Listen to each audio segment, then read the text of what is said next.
Bonjour et bienvenue dans cette nouvelle vidéo de progressiontennis.fr. Je suis Loïc Tab, je suis coach de tennis sur le site de Progression Tennis et j'ai décidé durant toute la quinzaine de Roland-Garros de publier chaque jour une vidéo gratuite pour répondre aux questions des membres Progression Tennis.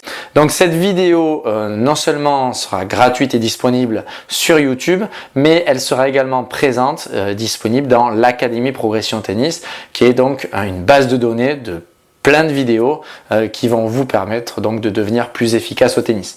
Alors dans cette première vidéo, je vais répondre à la question d'une maman de deux joueuses de tennis qui sont 15-2 et 15-4, qui jouent très bien au tennis et bien la question qu'elle se pose, alors peut-être que c'est votre cas aussi si vous avez des enfants qui se débrouillent pas trop mal au tennis, c'est comment gérer vos enfants en compétition. Alors la première chose qui me vient à l'esprit, c'est que, alors j'ai pas du tout tourné cette vidéo, c'est simplement je viens de lire la vidéo sur internet, donc je réponds de suite, j'allume la caméra et je réponds de suite, donc peut-être qu'il va y avoir un petit peu de répétition dans ce que je vais vous dire. Mais ce qui est important, si vous avez des enfants qui jouent bien au tennis, c'est de les laisser jouer au tennis, concrètement. C'est-à-dire qu'il n'y a aucun moment, c'est à vous de les coacher, à aucun moment c'est à vous de leur dire ce qu'il faut faire. Justement, c'est bien plutôt presque l'inverse, c'est de leur donner de l'autonomie. Alors, je prends l'exemple même, lorsque par exemple vous accompagnez votre enfant en match, en compétition, ne restez pas au bord du court à le regarder ou à la regarder. D'accord ? Essayez, dites-lui que vous devez partir faire une course par exemple et que vous ne pouvez pas rester à côté, même si votre enfant vous demande de regarder tout le match. Pour quelle raison ? Parce que votre enfant doit jouer avant tout pour lui-même et non pas pour vous. Il ne doit pas chercher un soutien psychologique en vous regardant. Il ne doit pas essayer de bien jouer parce que vous êtes là, ou alors justement il doit être capable de gérer ses émotions tout seul sur le court. Et même s'il y a des problèmes sur le terrain avec son adversaire, c'est à lui de gérer tout seul comme un grand ses problèmes sur le court. Donc premièrement, ne restez pas tout le temps en tant que spectateur de votre enfant et essayez de vous échapper. Alors ça va être compliqué pour vous en tant que parent au niveau des sentiments, au niveau de l'émotion, de laisser votre enfant faire un match tout seul, faire un combat de tennis tout seul, mais c'est pour le bien-être de votre enfant. Ça c'est la première chose qui est indispensable. Deuxièmement, lorsque votre enfant par exemple s'entraîne, eh bien n'assistez pas forcément à toutes les séances pour la simple et bonne raison, là je prêche pour ma paroisse, que le coach ne va pas entraîner votre enfant de la même façon si vous êtes là ou si vous n'êtes pas là. Et votre enfant ne va pas s'entraîner de la même façon non plus. Donc, prenez du recul sur le sport de vos enfants, bien que ce soit vous qui payez les entraînements de vos enfants, qui payez les tournois, qui passez du temps à les accompagner en tournoi, mais essayez de prendre du recul sur ça. Et plus vous allez prendre du recul sur ça, plus votre enfant va rapidement jouer pour lui-même et donc va automatiquement se construire un projet sportif, un projet tennistique où il sera convaincu, il aura envie de réaliser son projet et non pas, c'est pas à vous d'essayer de le pousser à développer son projet.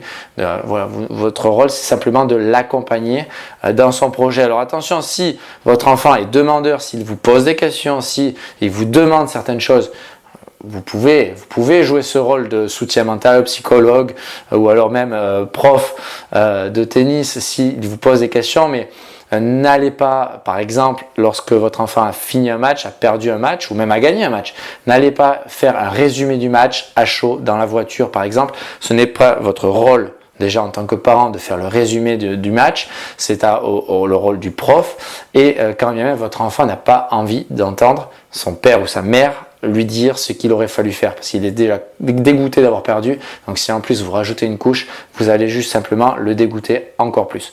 Donc même si ça vous démange de dire ah mais t'aurais pu faire ci, t'aurais pu faire ça, ça servira pour la prochaine fois. Rassurez-vous, à partir de 10 ans, même pas 9 ans même déjà, les gamins ils arrivent à mémoriser leurs erreurs et ils arrivent petit à petit à corriger. Et justement, si vous ne leur dites rien, c'est eux-mêmes qui vont créer un automatisme de réflexion après une défaite par exemple. Et donc le match d'après, ils auront appris des choses. Tandis que si c'est vous qui le dites, eh bien, ils ne vont pas s'en convaincre et surtout, ils ne vont pas vous écouter à vous parce que vous n'êtes pas prof de tennis. Donc, voilà ce qu'il en est concernant les enfants en compétition. Alors, il y a d'autres choses qui peuvent entrer en jeu, tout comme par exemple une raquette cassée. eh bien, si vous voulez vraiment aider votre enfant, qu'il se paye une nouvelle raquette lui-même. Voilà, vous n'avez pas à payer derrière, à suivre toutes les conneries que votre enfant fait. Alors bien évidemment, c'est jamais agréable de voir son enfant casser la raquette. Ça peut arriver, mais il faut le responsabiliser. Il faut l'aider à devenir autonome sur un cours de tennis en compétition.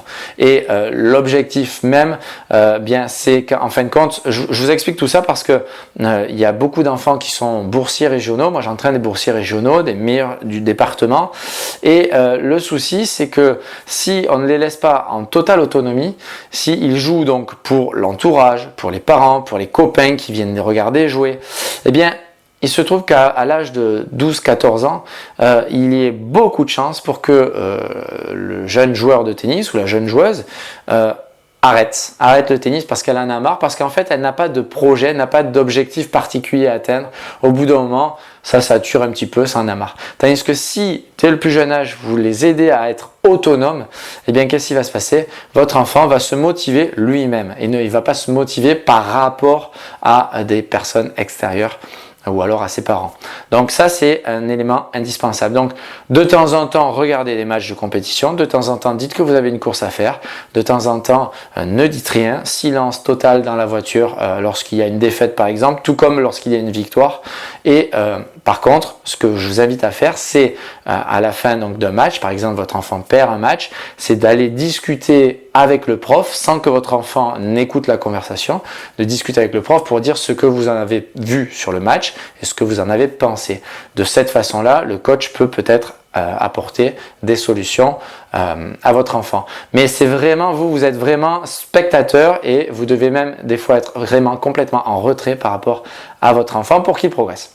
Voilà pour ce qu'il en est dans cette première vidéo de l'édition Roland Garros 2016. Je vous retrouve donc demain dans une prochaine vidéo. Alors, ce que je vous invite à faire éventuellement, c'est de vous inscrire sur la newsletter du site progressiontennis.fr. Dans un premier temps, vous recevrez des vidéos gratuites de coaching pour je vous explique les étapes pour passer de non classé à seconde série, ou du moins pour essayer d'aller le plus loin sur l'échelle du classement français. Et en plus de ça, chaque jour, donc, vous recevez un nouvel email avec un lien vers la nouvelle vidéo Progression Tennis. Et de plus, toutes les vidéos seront aussi en ligne sur Facebook. Voilà, donc je vous donne rendez-vous demain dans la prochaine vidéo de Progression Tennis. Allez, ciao, ciao!